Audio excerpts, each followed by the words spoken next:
बिस्मिल्लाहिर्रहमानिर्रहीम। आप देख रहे हैं पखल वेलफेयर सोसाइटी और आज हम और हमारी ग्राउंड टीम हमारे सदर जनाब इरशादुल्लाह साहब की सरपरस्ती में पेशावर से आगे जो दर्रा आदम खैल है यहाँ पे आए हुए हैं। हमारे एक डोनर्स की हिदायत के ऊपर हम यहाँ एक बोर करवाने आए हैं और मेरे बैग में आप देख सकते हैं कि यहाँ पे रोटरी मशीन खड़ी है और ये इलाका जो है पहाड़ी इलाका है, दर्रा है, सारी दुनिया जानती है और यहाँ पे पानी का बड़ा मसला और बड़े इशू है।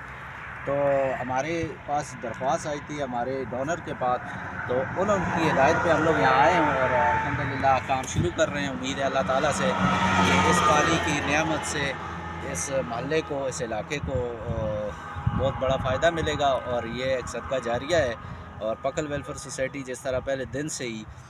वाटर वेल के ऊपर, कुएँ के ऊपर, बोर्स के ऊपर काम कर रही है हमारे ज़िला मानसरा के अंदर, तहसील बफा पखल के अंदर, तो अल्लाह ताला ने हमें ये सआदत दी, अल्लाह ताला ने हमें ये तौफीक दी और उसके फजल व करम से आज इतनी दूर हम दर्रा आदम खैल में ये काम करने आए हुए हैं। इस पर मैं अपने तमाम डोनर्स, अपने पखल वेलफेयर सोसाइटी के मेंबरान का मशकूर हूँ और उन्होंने जिस तरह से अपनी तंजीम के अंदर मेहनत कोशिश जारी रखी हुई है और मेरी रिक्वेस्ट है कि इसी तरह से अपनी इस मेहनत को, इस जदोजहद को जारी रखें, जो न सिर्फ हमारे इलाके के लिए, पूरे उम्मत मुस्लिमा के लिए, अपने मुल्क के लिए, खैबर पख्तूनख्वा के लिए एक बहुत ही अच्छा और अच्छी तंजीम और बड़ा